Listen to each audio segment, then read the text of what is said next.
Hello दोस्तों, क्या हाल है आप लोगों के? आई होप आप लोग बहुत बढ़िया होंगे। मैस्तान ऑफिशियल में आपका फिर से बहुत-बहुत स्वागत है। आई होप आपका दिन काफ़ी बढ़िया जा रहा होगा। तो आज हम बात करें उत्तराखंड लेक्चरर वैकेंसी 2024-25 के बारे में। जी हाँ, लेक्चरर वैकेंसी का जो नोटिफ़िकेशन था, वो आज जारी हो चुका है और इसमें ही फॉर्म भरने की जो डेट है, वो आज से स्टार्ट हो चुकी है, यानी 18 अक्टूबर से फॉर्म जो है वो स्टार्ट हो चुके हैं।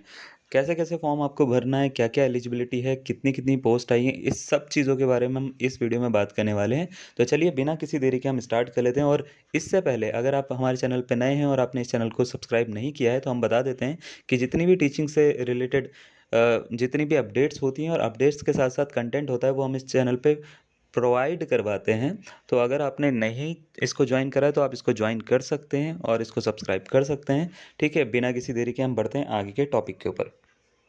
तो देखिए दोस्तों जो है ये आपको फॉर्म दिख रहा होगा, नोटिफ़िकेशन आ चुकी है। नोटिफ़िकेशन में बोला गया 18 अक्टूबर से आपकी विज्ञापन प्रकाशन की तिथि है और इसमें ऑनलाइन आवेदन पत्र भरने की जो अंतिम तिथि है वो आपकी 7 नवंबर तक है।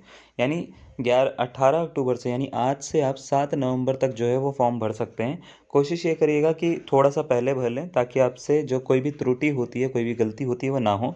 ठीक है?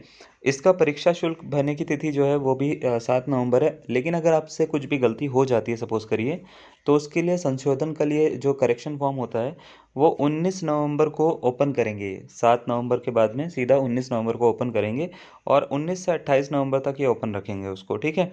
तो अब इसमें बात कर लेते हैं कि भाई क्या-क्या, कौन-कौन से सब्जेक्ट की है। देखिए यहाँ पे सब्जेक्ट वाइज़ जो है वो एक लिस्ट इन्होंने दी है। पहले तो ये क वर्ग में दी है उन्होंने सामान्य शाखा में। विषयवार कुल 550 पद हैं इसमें, हिंदी के 69 हैं, ठीक है? ये हम पूरे के पूरे ऐसे-ऐसे काउंट नहीं करेंगे, टाइम ज़्यादा लग जाएगा, वीडियो बड़ी हो जाएगी, ठीक है? तो आप इसको देख सकते हैं स्क्रीन में। अंग्रेज़ी के जो हैं 41 हैं, संस्कृत के जो हैं 45 है, भौतिक शास्त्र के 57 हैं, ठीक है? और बात करें रसायन शास्त्र की यानी केमिस्ट्री के जो हैं वो 36 पद हैं टोटल। इसमें देखो जनरल के जो लिखे हुए हैं वो अनारक्षित यहाँ पे लिखे हुए हैं, ठीक है? अगर आप देख पा रहे हैं, सबसे लास्ट वाले में अनारक्षित हैं, फिर ईडब्ल्यूएक्स के इधर है, अन्य पिछड़ा वर्ग के इधर है, अनुसूचित जनजाति और अनुसूचित जाति के इधर-इधर हैं, ठीक है? तो पहला अनुसूचित जाति का है, ठीक है? क्लियर? अब देखो मैथमेटिक्स के जो हैं टोटल 24 पद इन्होंने दिए हैं सामान्य शाखा में, जिसमें से 14 जो हैं वो अनारक्षित हैं, ठीक है? अब जीव विज्ञान की बात करते हैं, जीव विज्ञान में इस बार अच्छे पद हैं और नागरिक शास्त्र में भी अच्छे हैं, 96 हैं, ठीक है? और 50 हैं। अर्थशास्त्र में जो है इकोनॉमिक्स में 58 हैं, इतिहास में 25 हैं, भूगोल में 33 हैं, समाजशास्त्र में 10 पद हैं, ठीक है? कला में जो हैं वो 2 हैं, वाणिज्य में 2 हैं और कृषि शास्त्र में 2 हैं। तो टोटल मिला के 550 पद ऐसे बनते हैं जिसमें से जनरल के बन रहे हैं 310, ठीक है? ईडब्ल्यूएस के बन रहे हैं 49, बाकियों के बन रहे हैं ये सब, ठीक है? तो ये सब सारे के सारे जो हैं पदों की गणना इस तरीके से दे रखी है।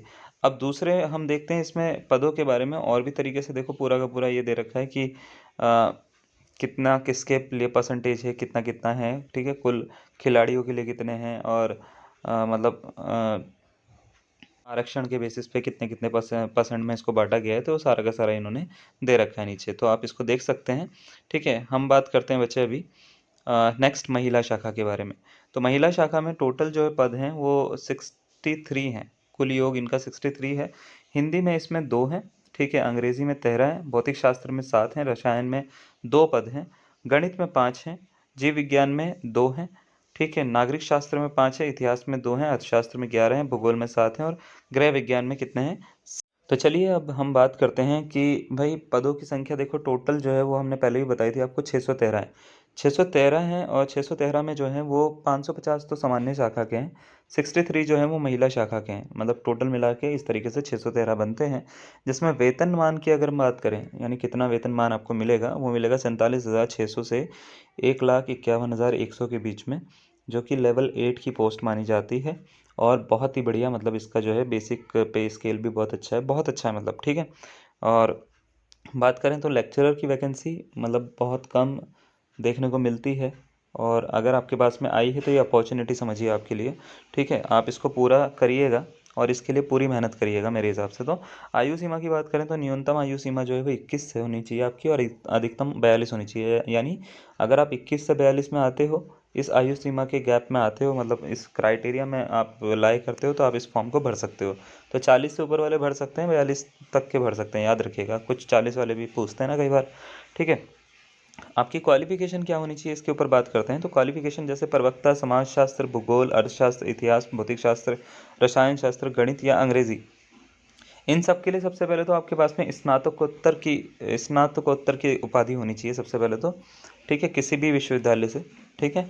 उसके बाद में आपका बीएड कंप्लीट होना चाहिए, या किसी भी संस्थान से एलटी डिप्लोमा, या भारत में विधि द्वारा स्थापित, हाँ ठीक है, बीएड कंप्लीट होना चाहिए, बस खत्म, ठीक है।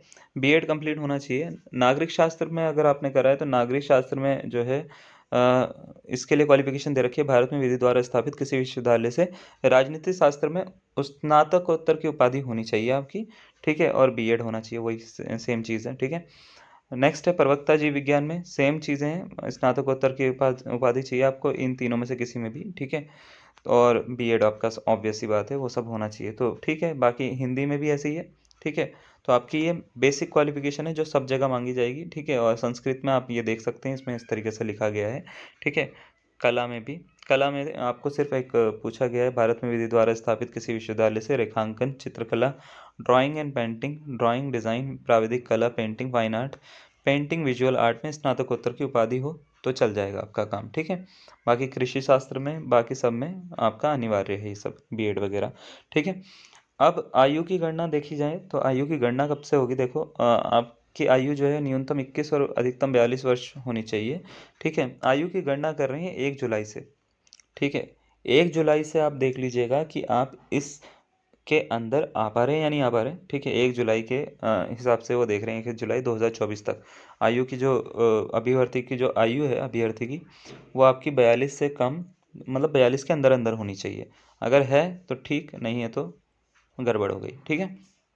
क्लियर है, तो हम पूरा क्लैरिटी के साथ में आपको बता रहे हैं, इसमें आपको इधर उधर की बातें नहीं बताएंगे बिल्कुल भी, ठीक है। तो ये शारीरिक व्यवस्था वगैरह ये तो आप खुद देख लीजिएगा, ठीक है।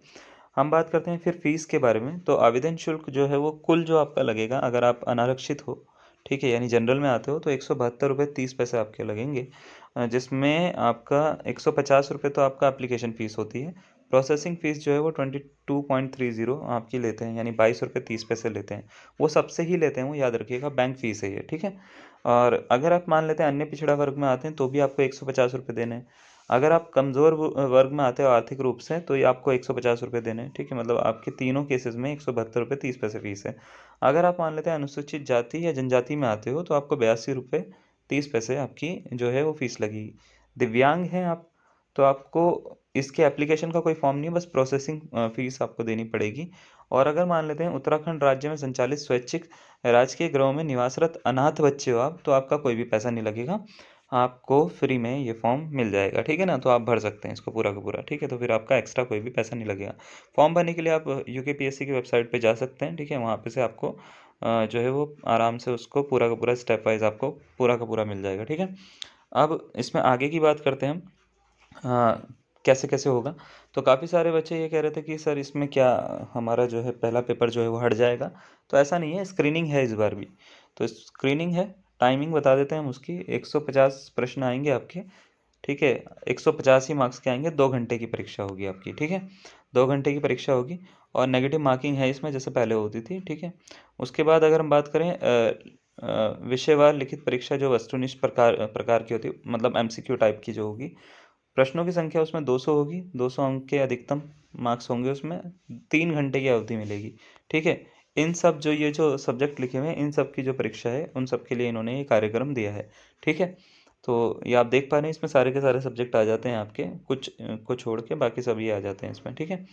बाकी नीचे सिलेबस दिया गया है, सिलेबस मैं सिर्फ आपको फर्स्ट पेपर का पढ़ के सुना देता हूँ, बाकी आप जो है वीडियो लंबा ना करें, हम पीडीएफ में जो है वो पूरा का पूरा इसको आपको दे देंगे, तो आप इसको आराम से पढ़ लीजिएगा एक एक करके ना, कि क्या क्या आपका आ रहा है। तो फर्स्ट जो आपका मतलब पेपर होने वाला है स्क्रीनिंग, उसमें टीचिंग एप्टीट्यूड आएगा, ठीक है। पहला तो टीचिंग एप्टीट्यूड में देखो ये पूरा का पूरा दे रखा है, इसमें टोटल 1 2 3 4 5 10 टोटल टॉपिक्स हैं, टॉपिक्स बोल सकते हैं, और इसके अंदर सब टॉपिक्स बहुत सारे आते हैं, ठीक है। तो ये सारे के सारे आपको करने हैं।